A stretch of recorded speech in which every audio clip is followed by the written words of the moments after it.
दिलेली आहे ती आपल्याला कशात लिहायची आहे? देवनागरी संख्या चिन्हात. देवनागरी म्हणजे कोणती? मराठीमध्ये. कशी लिहिणार रे आपण?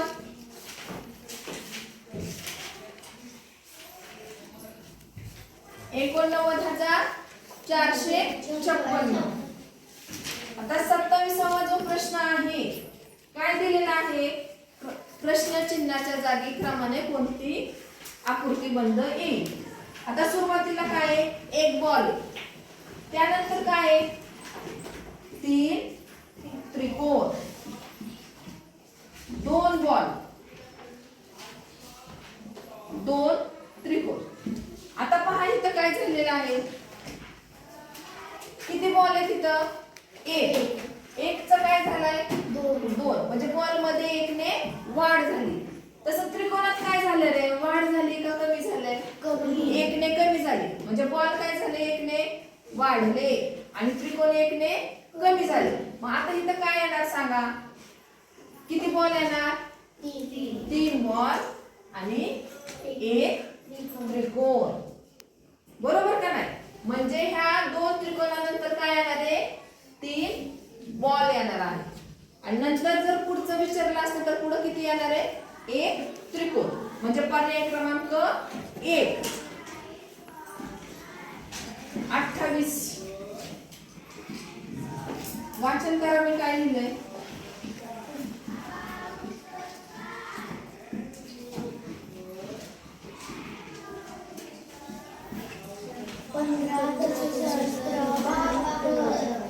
पंधरा दशसहस्त्र 72 ही संख्या अंकात कशी लिहिणार? 15 दशसहस्त्र म्हणजे किती रे? 15 दशसहस्त्र म्हणजे 10,000. आणि त्याच्यानंतर काय म्हटलं त्यांनी? 72. म्हणजे आपण ही संख्या कशी लिहिणार आहे?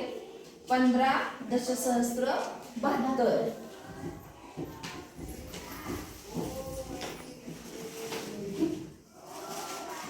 पुढचा प्रश्न बघा. संख्येचं वाचन करा. 89,496. ही संख्या आपल्याला विस्तारित रूपात लिहायचंय. खालील पर्यायामध्ये विस्तारित रूप लिहिले. कोणतं योग्य आहे ते लिहायचे. बरोबर. आता विस्तारित रूपात लिहिताना आपण 8 ला वर किती शून्य देतो रे? 4. अधिक 9 किती शून्य? 3. अधिक 4 किती शून्य? 2. आता 9 वर किती शून्य? 6 वर शून्य येतील का? नाही. म्हणजे असं जे आपलं विस्तारित रूप आलंय ते कोणत्या पर्यायामध्ये आहे तर ते आपल्याला लिहायचं आहे. किती नंबरचे आहे? 3रं.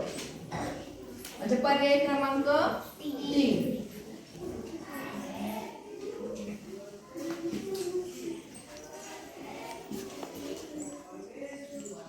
संख्येचं वाचन करा.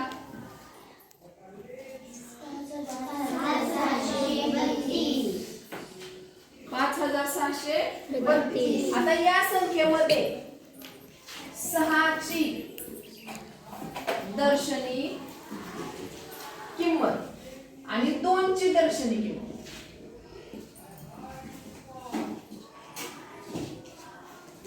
तर काय विचारलंय? 6 ची दर्शनी किंमत ही 2 च्या दर्शनी किमतीच्या किती पट आहे? आता मला सांगा 6 ची दर्शनी किंमत किती रे? 6. दर्शनी म्हणजे काय? आपल्याला जी संख्या दिसते तीच. आणि 2 ची किती आहे दर्शनी किंमत? 2. आता किती पट झाली सांगा?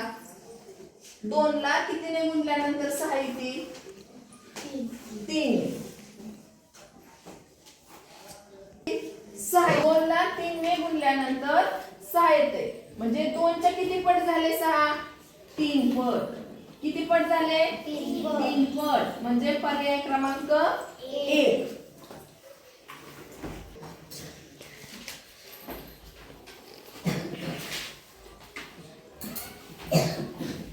रेषेचे वाचन किती प्रकारे करता येते?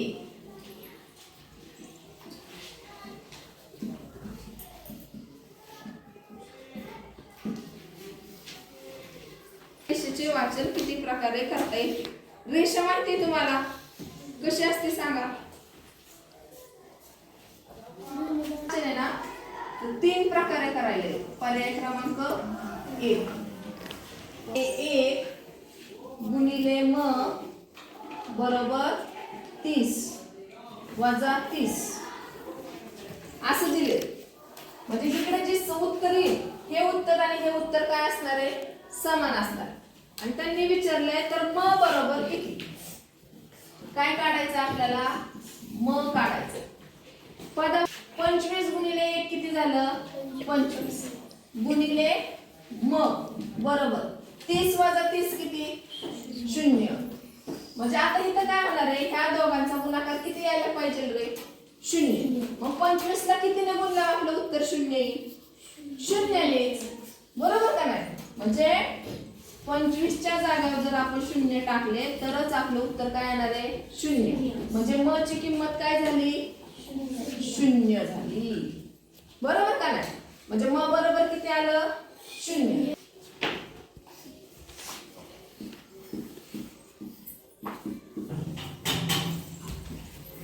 काय करायचंय?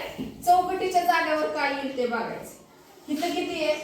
13, पण इथं आपल्याला किती आले? 14.1/5 पूर्णांक आहे तो अंशाधिक मध्ये आपण करून घेतला। म्हणजे काय केलं? 14 गुणिले 5 अधिक 1 आणि खाली छेद 5 तासच राहिला।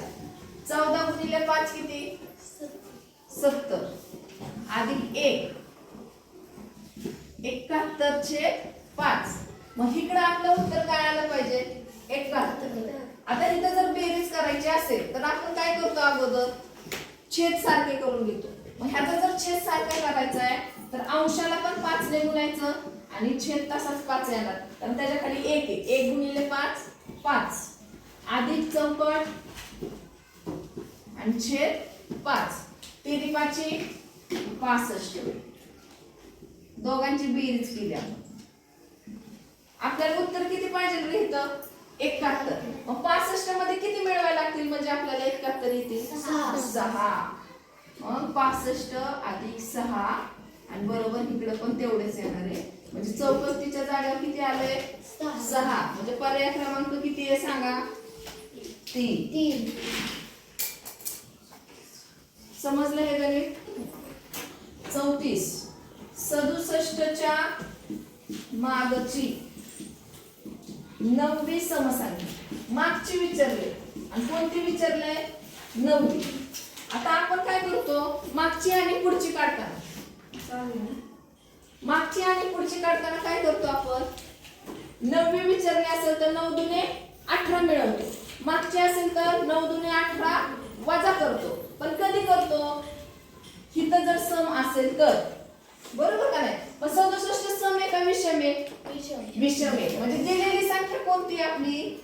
विषम। आणि काढायची कोणती आपल्याला? सम। मग अशा वेळेस काय करायचं? 9 दुने 18 केले, 18 तून 1 वजा करायचं, कारण इथं विषम आहे इथं सम आहे। जर इथं सम असतं इथं विषम असतं तरी आपण दुप्पट करून काय केलं असतं? 1 वजा केलं असतं। पण जर इथं पण विषम आहे आणि आपल्याला काढायची पण विषम, मग अशा वेळेस आपण काय करतो? त्याची डायरेक्ट दुप्पट करतो आणि ती दुप्पट आपण दिलेल्या संख्येतून वजा करतो, बरोबर का नाही? आणि जर पुढची करायची असेल तर आपण काय करतो? ती दुप्पट मिळवतो। मग आता 9 ची दुप्पट किती झाली? 9 दुने 18 त्यातून 1 वजा केले 17। म्हणजे आपल्याला 67 मधून किती वजा करायला लागतील? 17। 67 मधून 17 वजा केल्यानंतर 50। म्हणजे 67 च्या मागची 9वी संख्या कोणती आली? 50। पर्याय क्रमांक किती? 1। 37 ही संख्या 15 वेळा घेऊन बेरीज केल्यास किती उत्तर येईल? किती वेळा घेतली रे 37? 15 वेळा। मग 15 वेळा घेणे म्हणजेच काय? तिचा गुणाकार करणे। म्हणजे 37 ला कितीने गुणायचंय? 15 ने। 37 गुणिले 15 जे उत्तर येईल ते काय करायचं? पर्यायातून निवडायचं, गुणाकार घरी गेल्यानंतर करायचं। चला पुढचं राधिकाकडे मीनाक्षीपेक्षा 5,500 रुपये जास्त आहे. राधिकाकडे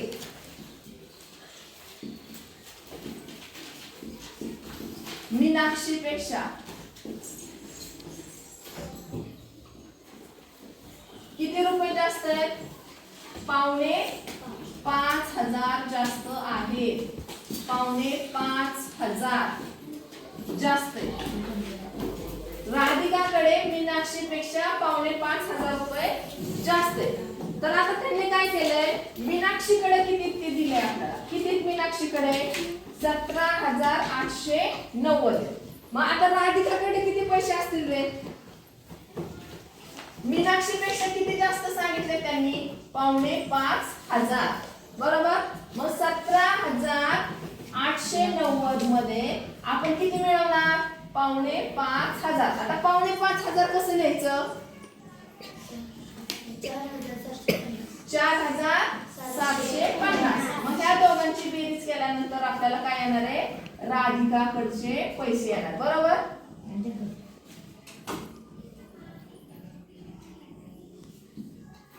किती झाले राधिकाकडे? 22,640. पर्याय क्रमांक 2. एका गावातील 15,000 लोकसंख्येपैकी 9,856 लोकांनी मतदान केले. किती लोकांनी मतदान केलंय? 9,856 लोकांनी मतदान केले. 292 जणांनी पोस्टाने मतदान केले. कशाने मतदान केलंय? पोस्टाने. तर प्रश्न काय विचारलाय? किती जणांनी मतदान केलं नाही. मग आता इथं अगोदर आपण काय करणार आहे सांगा बरं? ज्यांनी केलंय त्यांची बेरीज करायला लागेल का नाही आपल्याला? मग बेरीज केल्यानंतर जे उत्तर येईल ते 15,000 मधून आपण वजा करायचं. मग इथं आपण काय करणार आहे? बेरीज करणार आहे. बरोबर का नाही? मग आता हे उत्तर काय करायचे तुम्ही? 15,000 मधून वजा करायचे. क्रिया तुम्ही नंतर करायची. एका टाकीतील 7,412 लिटर पाणी पूर गावाला सोडले. 8,500 लिटर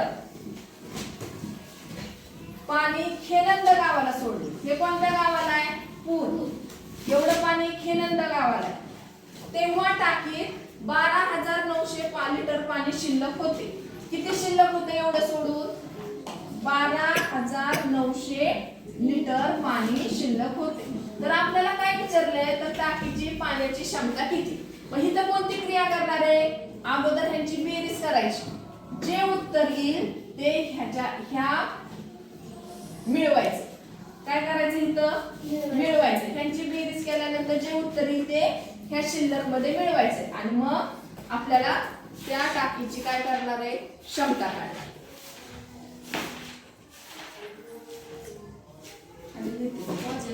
39 चौकट दिलेली आहे आणि चौकटीमध्ये गुणाकार किती येईल असं विचारले ह्या संख्येचा. आणि चौकटीमध्ये कोणता अंक असेल? गुणाकार किती अंकी? इथं किती अंक आहे? 3. आणि इथं किती अंक आहे? 2. समजा इथं जर लहान अंक असता, इथं पण 1 आणि इथं पण 1 असं असेल तर उत्तर 4 अंकी येऊ शकतं. पण जर अंक मोठे असतील जिथं हातचा येईल तर उत्तर काय येणार आहे? 5 अंकी पण येईल. म्हणजे आपलं ह्याचं उत्तर काय येईल? 4 अंकी किंवा 5 अंकी. म्हणजे गुणाकार काय येणार आहे? 4 किंवा 5 अंकी. साबण ठेवले. एका खोक्यात किती डझन साबण ठेवले? 2 डझन. तर 240 साबण ठेवण्यासाठी किती खोकी लागतील? आता मला सांगा 2 डझन म्हणजे किती साबण? 2 डझन म्हणजे किती साबण सुट्टे? 24. म्हणजे एका खोक्यात किती साबण बसले? 24. मग आपल्याला किती साबण ठेवायचे? 240. बरोबर का नाही? मग 240 ला आपण काय करायचं? इथं 24 ने भागायचे. मग भागल्यानंतर काय येणार आहे? खोकी. 24 एके 24 शून्य. किती खोकी लागतील आपल्याला 240 साबण ठेवायला? 10 खोकी लागतील. पर्याय क्रमांक 4. बघा 2800 वह्या 30 जणांना समान संख्येत वाटल्या. किती वाटल्या? समान वाटल्या 30 जणांना. तर प्रत्येकाला किती वह्या मिळतील आणि किती शिल्लक राहतील? आता पण इथं आपल्याला काय करायचं? 28 ला आपण 30 ने भागणार. 30 च्या पाड्यामध्ये 28 आहेत का? 30 9 270 वरून घेतला 0. 100 आहेत का 30 च्या पाड्यात? 30 त्रिक 90. बाकी राहिली 10. म्हणजे प्रत्येकाला 93 वह्या येतील आणि बाकी शिल्लक किती राहणार आहे? 10. पर्याय क्रमांक 1. 50 रुपयांना एक साडी घेतली. किती साडी घेतली? एक साडी. 10,500 रुपयात किती मिळतील? प्रश्न काय आहे? 350 रुपयाला किती साडी आहे? एक. आणि 10,500 रुपयात किती? बरोबर.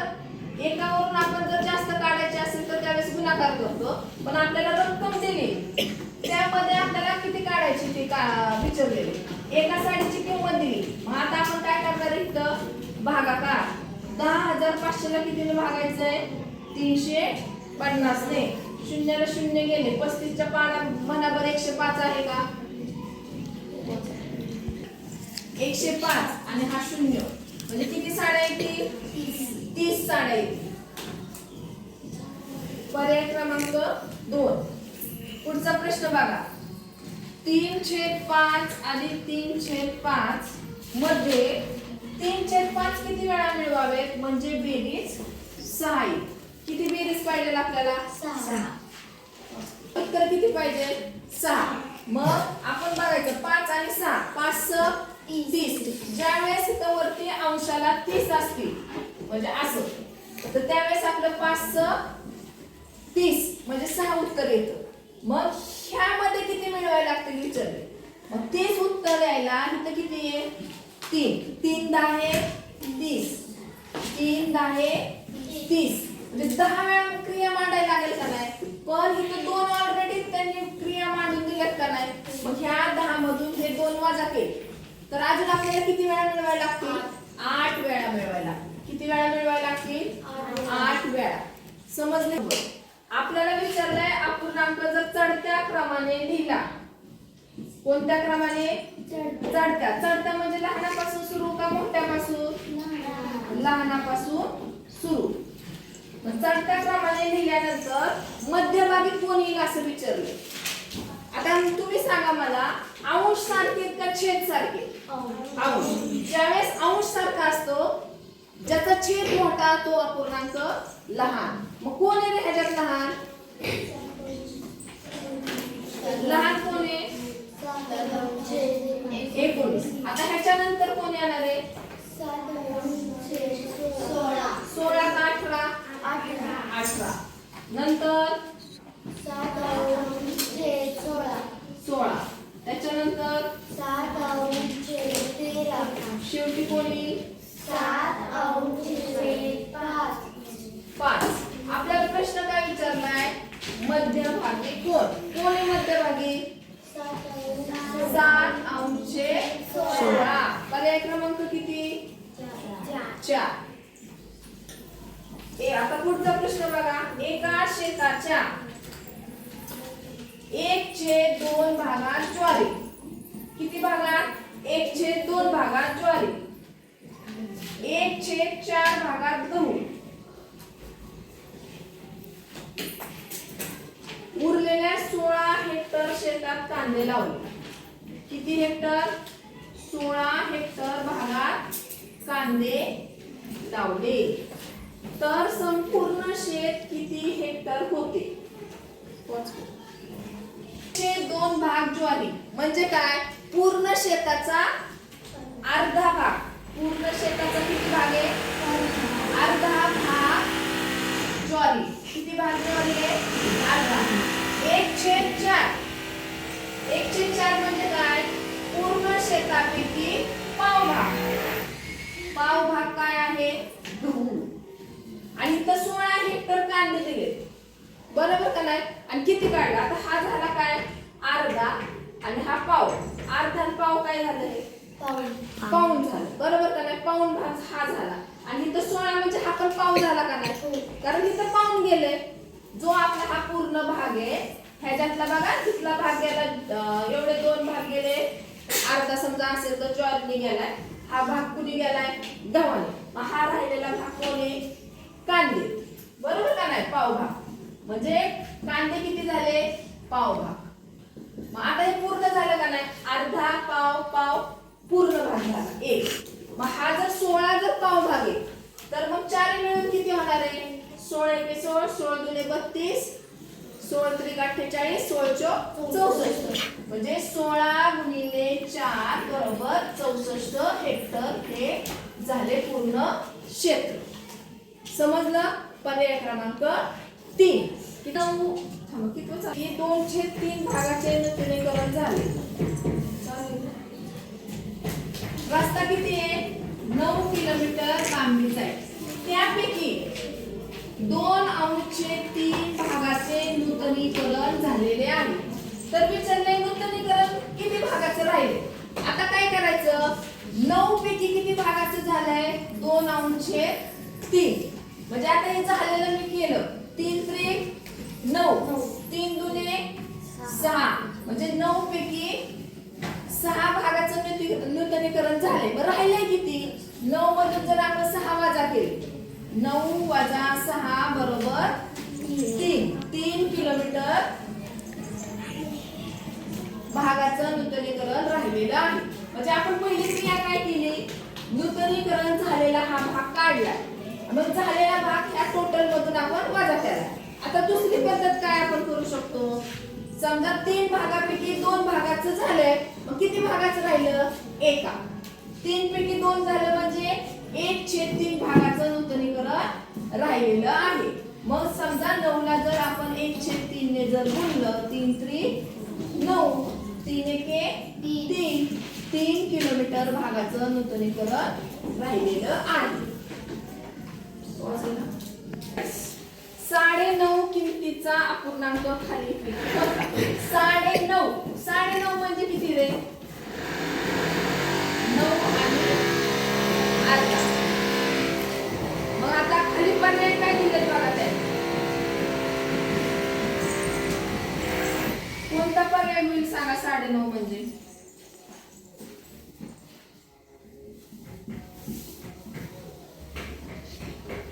आता इथं हा 9.5 होणार आहे का 4 पैकी 3 भाग घेतला म्हणजे हा पाऊण झाला बरोबर म्हणजे हा अर्धा झाला 9.5 झाला बरोबर का नाही त्यामुळे हा पर्याय होणार नाही इथं पण बघा 2 पैकी 3 भाग हा काय अर्धा भाग होत नाही त्यामुळे हा पण पर्याय नाही आता इथं खाली छेद 5 आहे इथं छेद किती आहे 2 आहे त्यामुळे हा पण पर्याय नाही राहिला फक्त हा आता हा आणि हा पर्याय बरोबर होतोय का आपण ते पाहू म्हणजे 19 ला 2 ने भागलं 92 18 बाकी राहिली 1 मग आपण हा पूर्णांक युक्त मध्ये कसा लिहितो 9.1/2 म्हणजेच 9.5 पर्याय क्रमांक 2 0 8 24 48 प्रश्नचिन्हाच्या जागेवर काय विचार करा अधिक 8 केले 0 8 मिळवल्यावर 8 आले नंतर 8 मध्ये 16 मिळवल्यानंतर 24 आले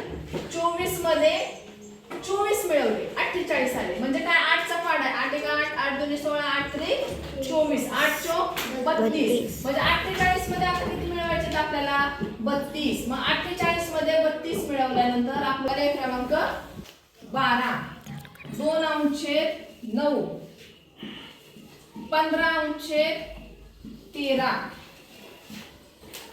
4/10/18 बरोबर आता मोठा आपल्याला ठरवून काय विचारले सर्वात मोठा अपूर्णांक कोणता अगोदर बघायचं छेदाधिक अपूर्णांक कोणता आहे अंशाधिक अपूर्णांक कोणता आहे म्हणजे छेदाधिक अपूर्णांकापेक्षा अंशाधिक अपूर्णांक हा नेहमी मोठा असतो ही ट्रिक्स लक्षात ठेवायची. आता हा पहिला काय अंश लहान आहे आणि छेद मोठा आहे, म्हणजे हा कोणता अपूर्णांक झाला रे? छेदाधिक झाला. 2 अंश छेद 9 छेदाधिक झाला. 10 अंश छेद 18 छेदाधिक, कारण त्या तिघांचे पण अंशापेक्षा कोण मोठा आहे? छेद आहे. आणि इथं काय रे, अंश मोठा आहे का छेद मोठा आहे? अंश. म्हणजे हा काय झाला? अंश आहे. तुम्हाला काय अंशाधिक अपूर्णांक हा छेदाधिक अपूर्णांकापेक्षा मोठा असतो, म्हणजे सगळ्यात मोठा झाला 15 अंश 13. प्रश्न विचारलाय सत्य विधान ओळखा. एकूण समसंख्या 50 आहेत. 1 ते 100 पर्यंत 2 च्या पटीत येणाऱ्या 50 संख्या आहेत. 1 ते 100 पर्यंत 2 ने भाग जाणाऱ्या संख्या 100 आहेत. एकूण विषम संख्या 50 आहे. कोणतं विधान सत्य आहे? म्हटलं त्यांनी एकूण संख्या 50 आहे, पण एकूण कुठल्या विचारले का त्यांनी? 1 ते 100 आहे का, 1 ते 1000 आहे का, 3 अंकी 4 अंकी विचारले का? मग एकूण संख्या 50 आहेत का? नाहीये, म्हणजे पहिलं विधान चुकले. तसं शेवटचं विधान आहे एकूण विषम संख्या 50 आहे. मग ते पण पहिल्या विधानाप्रमाणेच झालं. 1 ते 100 मध्ये म्हटलं असतं तर आपण ठराविक विचार केला असता, पण टोटल मध्ये आहेत का त्या तशा, त्यामुळे पण चुकलेले. त्यानंतर 1 ते 100 पर्यंत 2 ने भाग जाणाऱ्या संख्या 100 आहेत. नाहीये. 1 ते 100 मध्ये विषम पण संख्या आहेत. विषम संख्येला 2 ने भाग जातो का? नाही जात. मग 100 संख्या होतील का 2 ने भाग जाणाऱ्या 100 पर्यंत? नाही. मग पर्याय क्रमांक जो 2 आहे, 1 ते 100 पर्यंत 2 च्या पटीत येणाऱ्या संख्या 50 आहेत. का 50 आहेत? कारण निम्म्या 50 संख्या सम आहे आणि त्या समसंख्येला 2 ने भाग जातो. म्हणजे 2 ने भाग जातो म्हणजे त्या संख्या 2 च्या पटीत आहेत. म्हणजे ह्याचं सत्य विधान कोणतं आहे? 1 ते 100 पर्यंत 2 च्या पटीत येणाऱ्या 50 संख्या आहेत. समजलं? पहिला प्रश्न बघा 51. त्या गावात दुचाकी वाहनांची एकूण संख्या किती? आता दुचाकी म्हटले, दुचाकी म्हणजे काय येणार आहे? सायकली, रिक्षा नाही, मोटर गाडी. हा, मग सायकल मध्ये इथं 3 चित्र दिसतात. किती चित्र आहेत? 3. आणि प्रमाण दिलंय 20. मग किती झाल्या सायकली? 60 झाल्या सायकली. आणि मोटरसायकल मध्ये 5 चित्र आहेत. किती चित्र आहेत? 5. आणि प्रमाणे 20. मग मोटरसायकल किती झाली सांगा? 100. किती झाले? 100. मग दोघांची बेरीज किती? 160. किती झाली बेरीज? 160. सायकल धरायची, सायकलला 2 चाक आहेत ना, ती पण दुचाकीच झाली. पुढचा प्रश्न पर्याय क्रमांक 3 बरोबर आहे. त्या गावात 4 चाकी असणाऱ्या संख्या 3 चाकी वाहनांच्या संख्येपेक्षा कितीने कमी? 3 चाकी मध्ये कोण आहे रे? रिक्षा.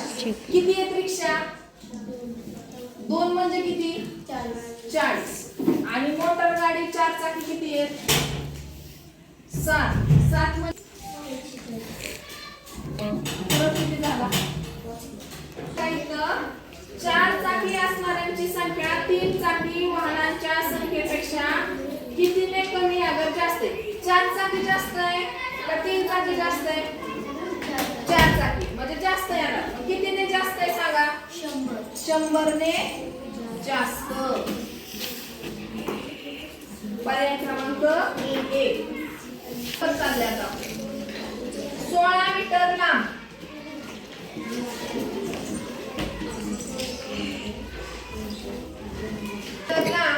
आणि 8 मीटर रुंद.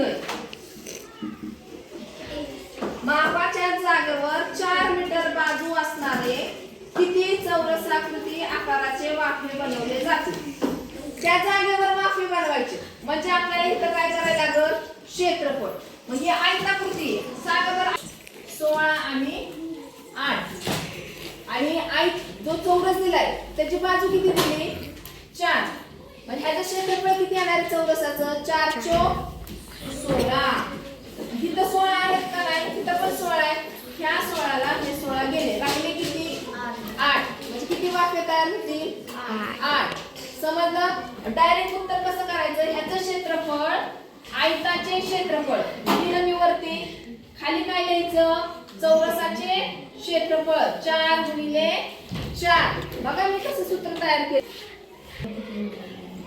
तयार होणारे वाफे बरोबर. आयताकृतीचे क्षेत्रफळ. वरती काय लिहिले मी? आयताकृतीचे क्षेत्रफळ. खाली चौरसाकृतीचे क्षेत्रफळ. का चौरसाचं लिहिलंय? कारण वाफे आपल्याला चौरसाकृती आहे. मग आयताकृतीचे क्षेत्रफळ म्हणजे काय? लांबी गुणिले रुंदी. लांबी किती आहे? 16. रुंदी किती आहे? 8. चौरसाचं क्षेत्रफळ म्हणजे काय? बाजूचा वर्ग किंवा बाजू गुणिले बाजू. बाजू किती दिलेली आहे? 4. 4 गुणिले 4. आता आपण बघू. 4 चोक 16. 4 एके 4. राहिले 8. म्हणजे किती वाक्य तयार होतील? 8. बरं पहा. आकृती दिलेली. आकृती बंधात प्रश्नचिन्हाच्या जागेवरती काय येईल असं विचारले. पहिली आकृती दिली आहे त्रिकोण आहे. आतमध्ये 3 रेषा आहेत. बघा निरीक्षण करा. बाहेर 3 बाजू आहेत. आत किती रेषा आहेत? 3च आहेत. दुसरी आकृती आहे 4 बाजू असलेली आणि आतमध्ये पण 4च रेषा आहेत. त्यानंतरची आकृती आहे 5 बाजू असलेली आणि आतमध्ये पण 5 रेषा आहेत. मग आता पर्यायात बघायचंय. जेवढ्या बाजू आहेत तेवढ्याच आतमध्ये रेषा आहेत. इथं 3 आहे, इथं 4 आहे, इथं 5 आहे. आता इथं किती होणार आहे? 6. मग 6 कुणाचा आहे? पर्याय क्रमांक 3. बघा कशी आकृती 3 मध्ये 6 बाजू असलेला षटकोन दिलेला आहे. मध्ये ह्या 3 रेषा आहेत. वरती हे 1 4 आणि ह्या 2 झाल्या 6. पर्याय क्रमांक 3. पुढचा प्रश्न.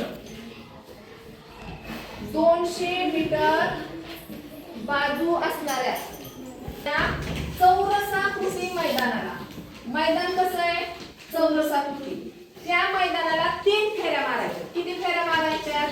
3. मग 3 फेऱ्या मारल्यानंतर किती अंतर चालून होईल?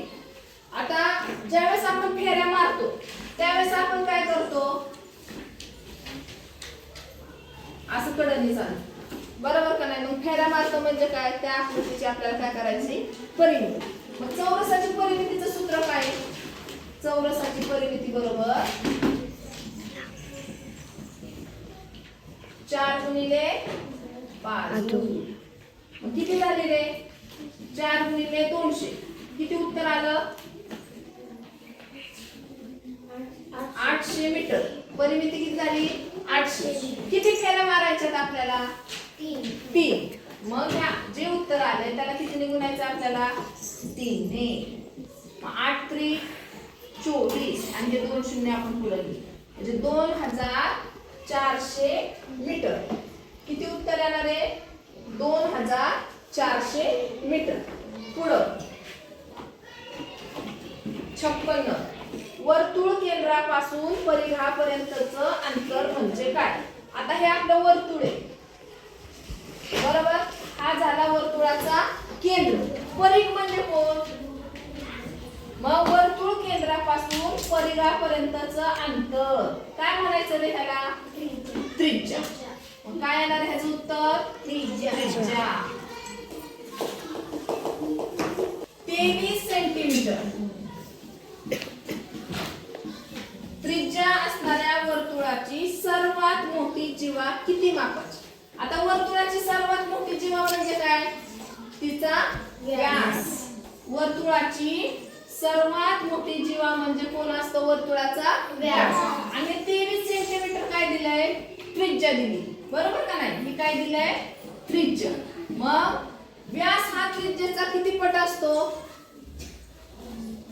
व्यास हा त्रिज्येचा किती पट असतो? दुप्पट का? दुप्पट. मग व्यास बरोबर काय? 2 गुणिले त्रिज्या.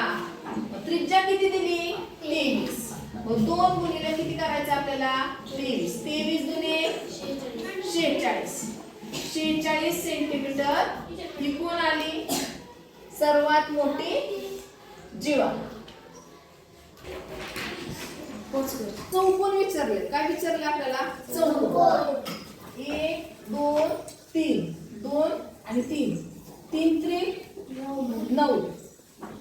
बेदुने 4 आणि 1 गुणिले 1 21. आता ह्याचा गुणाकार करायचा. असा पण गुणाकार करायचा आणि परत हा पण गुणाकार करायचा. 9 चोक 36. 36 गुणिले 1 36. किती चौकोन तयार झाले? 36. लिहून घे.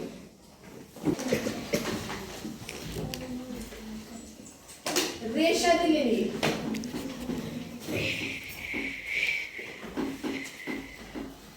या बाजूच्या आकृतीमध्ये रेषाखंडाची संख्या किती? कोणती ट्रिक सेल इथं? किती लिहू इथं? 1 2 3 चला करा बेरीज.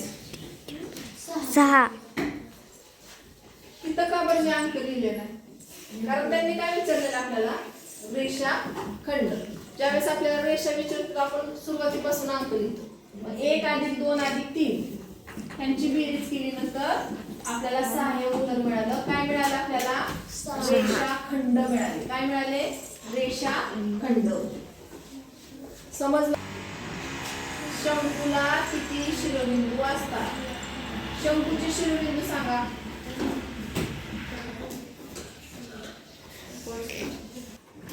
बड्डेची टोपी बरोबर असा असतो. किती शिरोबिंदू झाले रे ह्याला? 1. मग शंकूला शिरोबिंदू किती आहेत? 1. पुढचा प्रश्न. खालीलपैकी इष्टिकाची ती आकाराची वस्तू कोणती? पर्याय काय का? चेंडू, खेळण्यातला डायस, बांधकामाची वीट, कागद. बांधकामाची वीट. बांधकामाची वीट. खालील आकृतीत रेखांकित भागाचे क्षेत्रफळ किती? पुढचा प्रश्न काय विचारलाय? आपल्याला एक आकृती दिली. रेखांकित भागाचं क्षेत्रफळ किती? इथं आकृती दिली बरोबर. आणि रेखांकित म्हणजे फक्त ह्या भागाचं क्षेत्रफळ काढायचं. कोणत्या भागाचं? जेवढं रंगवलेलं दिसतंय तेवढं. ही लांबी किती दिली? 12. त्याचे भाग किती केले समान? 3. मग एका भागाची माप किती? 12 दिले. 12 जर आपण 3 ने भागलं तर किती येणार आहे? 3 चौक 12. म्हणजे एवढ्या भागाचं माप किती आलं? 4 सेंटीमीटर. आता इथं पण 6 दिले. दिसतंय तुम्हाला? मग 6 चे किती भाग केले? 2. मग एका भागाचं किती झाले हे? 6 ला जर आपण 2 ने भागलं तर 6 चे जर निम्म केलं 2 ने भागलं तर किती येणार आहे? 3 येणार. मग आपल्याला रेखांकित भागाचं क्षेत्रफळ विचारलेलं आहे. मग किती झालं? आयत झाला का नाही हा? मग आयताचं क्षेत्रफळ बरोबर काय आहे? आयताचे क्षेत्रफळ बरोबर लांबी गुणिले रुंदी. लांबी गुणिले रुंदी. 4 गुणिले 3 किती झालं? 4 त्रिक 12 चौरस सेंटीमीटर. समजलं? 4. आता पुढचा प्रश्न बघा. एका पोत्यात 40 किलोग्रॅम धान्य. किती किलो धान्य भरलंय? 40 किलोग्रॅम धान्य मावते. तर 12 पोत्यातल्या धान्याचं वजन किती? 12 विचारले. मग इथं काय करायचंय? 40 गुणिले 12 हे उत्तर येईल. क्लिअर घ्या. ते 50 ग्रॅम वजनाची खडीसाखर प्रत्येक विद्यार्थ्याला वाटली. एका विद्यार्थ्याला किती दिली? 150 ग्रॅम. मग 70 जणांना किती? बघा मग काय करायचंय? 150 गुणिले 70 हा गुणाकार करायचा. 25 साठी किती? हे झाले ग्रॅम मध्ये. पण आपल्याला उत्तर बघा कशा दिले त्याने. 10.5 ग्रॅम 105 किलोग्रॅम 1050 ग्रॅम. त्यामुळे ते होत नाही. तिसरा नाही, चौथा नाही, 105 किलोग्रॅम पण नाही. किती झाले? 10 आणि 500 ग्रॅम बरोबर. 10 किलो 500 ग्रॅम म्हणजेच काय झालं? 10.5 किलो ग्रॅम.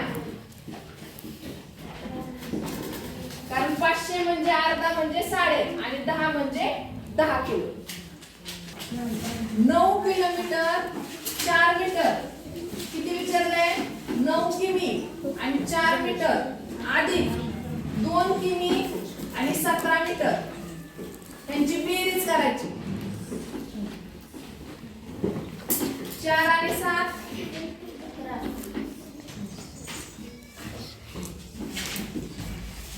11 किलोमीटर आणि 21 मीटर. 4 मीटर आहे आणि इथं 17 आहे म्हणजे इथं आपल्याला 0 पाहिजे लिहिलेला. मग 4 आणि 7 अशी बेरीज करायची. जर तुम्ही 4 मध्ये 1 मिळवलं तर उत्तर चुकेल, कारण ते 4 मीटर आहे, 40 नाही.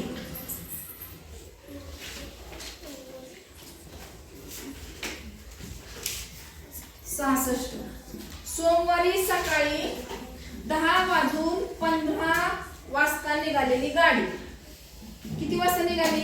10:15. कधी पोचली? मंगळवारी दुपारी. ही सोमवारी निघाली 10:15. सोमवार.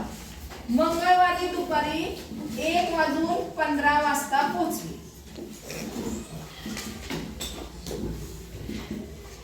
तर गाडीचा एकूण प्रवास किती? सोमवारी 10:15 ते मंगळवारी 10:15. सोमवारी 10:15 ते मंगळवारी 10:15 किती तास झाले? 24 तास झाले. किती तास झाले? 24 तास. हे झाले 24 तास. आणि ह्या 10:15 पासून 1:15 त्याच दिवशीच किती होतील? 11:15, 12:15, 1:15 3 तास. 24 अधिक 3 तास 27 तास प्रवास झालेला आहे. किती तास? 27. चुकीचं विधान सांगायचंय. सर्व वस्तू ह्या त्रिमितीय आकाराच्या असतात, मात्र त्या वस्तूंची चित्रे ही द्विमितीय असतात. बरोबर आहे का चूक आहे सांगा. घनाची काही पृष्ठे आयताकृती व काही चौरसाकृती असतात. इष्टिकाची पृष्ठे ही चौरसाकृती असू शकतात. सर्व वस्तू ह्या त्रिमितीय आकाराच्या असतात, पण त्यांची जी आकृती ती आकृती काय येते? द्विमितीय. चौरसाकृती का नाही? समजा आपण हिची आकृती काढली, काय आली हिची आकृती? द्विमितीय सपाट आली. म्हणजे पहिलं विधान बरोबर. त्यानंतर दुसरं जे विधान आहे, घनाची काही पृष्ठ आयताकृती काही चौरसाकृती असतात. चुकले. घनाची पृष्ठ कशी असतात? सगळे आयताची पृष्ठ ही चौरसाकृती पण असू शकतात. आता जर आपण हे घेतलं हे, तर ह्याचं घेतले 2 पृष्ठ चौरसाकृती असतात, काही आयताकृती पण असतात. म्हणजे तिसरं विधान बरोबर आहे, पहिलं बरोबर आहे, दुसरं चुकलंय. म्हणजे फक्त ब चुकलेलं आहे. 68 नंबर. खालीलपैकी कोणत्या पर्यायात आपण आयत मिळवू शकतो? वर्तुळाचे 2 समान भाग. जर आपण वर्तुळाचे 2 समान भाग केले तर आपल्याला आयत मिळणार आहे का? नाही. चौरसाचे 2 भाग केले, चौरस आहे हा, त्याचे जर 2 भाग केले तर आयत मिळेल का? मिळतो. त्रिकोणाचे 3 भाग केले, त्रिकोणे, त्याचे जर आपण 3 भाग केले आयत मिळेल का? नाही. म्हणजे फक्त पर्याय ब. 69 नंबर. 2 समान आकाराचे त्रिकोण. बघा, 2 समान आकाराचे जर त्रिकोण एकमेकांना बाजूवर जोडले तर कोणत्या प्रकारची आकृती मिळेल? समजा असे जोडले, काय तयार झालं रे? 4 बाजूचा चौकोन. षटकोन होईल का? नाही होणार, कारण 5 वर जोडले म्हणले. समजा इथे दुसरा समजा असा जोडला तरी पण काय होणार आहे? 4 बाजूचाच होणार. म्हणजे काय तयार होणार आहे? चौकोन. आयत पण होऊ शकत नाही. 20 दस्ते कागद 40 जणांना समान वाटले तर प्रत्येकाला किती मिळते? 1 दस्ता म्हणजे किती कागद? 24. मग 20 दस्ते म्हणजे किती झाले? 1 दस्ता म्हणजे 24. 20 म्हणजे किती? 24 दुने 48 आणि 0 म्हणजे 480 कागद झाले. किती जणांना वाटायचे आपल्याला? 40. मग त्याला 40 ने भागायचे. 0ला 0 गेला. 4 एके 4, 4 दुने 8. म्हणजे प्रत्येकाला किती कागद मिळतील? 12. पर्याय क्रमांक 3. पुढं एका मध्ये किती रुपयाचा बंडल आहे? 10. 4845 क्रमांकापासून 4995 क्रमांकापर्यंत नोट आहे. तर एकूण किती रुपये? आता ह्याची ट्रिक्स काय सांगितली तुम्हाला? त्या क्रमांक जो दिला नोटा त्याच्यातून आपण हा वजा करतो आणि अधिक 1 करतो. बरोबर का नाही? 5 मधून 5 गेले 0, 9 4 गेले 5, 9 8 गेले 1, 4 4 गेले 0, अधिक 1 करायचं. म्हणजे नोटांची संख्या किती झाली? 151. आपल्याला विचारले काय? रक्कम. किती रुपयाच्या नोट आहे? 10 10 रुपयाच्या. मग 151 गुणिले 10 बरोबर 1510 रुपये. किती होतील? 1000 रुपये देण्यासाठी कुठली पद्धत योग्य? वाचून दाखवते. काय दिलाय? 200 रुपयाच्या 4 नोटा. 200 रुपयाच्या 4 नोटा म्हणजे किती झाले? 800 रुपये. आणि 50 रुपयाच्या 6 नोटा म्हणजे किती झाले? 300 रुपये. मग किती रुपये होतात? 1100 रुपये. म्हणजे पहिलं चुकले, अचूक नाही म्हणून पहिलं चुकले. पुढचा प्रश्न. स्वातंत्र्य दिनापासून शिक्षक दिनापर्यंत 4 रुपये किमतीचे रोज वर्तमानपत्र घेतले तर वर्तमानाचे बिल किती? स्वातंत्र्य दिन कधी असतो? 15 ऑगस्ट. म्हणजे 15 ऑगस्ट पासून त्या दिवशी वर्तमानपत्र घेतलेलं आहे. शिक्षक दिनापर्यंत घेतले. शिक्षक दिन कधी असतो? 5 सप्टेंबर. मग मला सांगा ऑगस्ट महिना किती दिवसांचा आहे? 31. मग 15 तारखेपासून 31 पर्यंत किती दिवस झाले? 17 दिवस. आणि हे 5 दिवस. 17 अधिक 5 किती झाले? 22.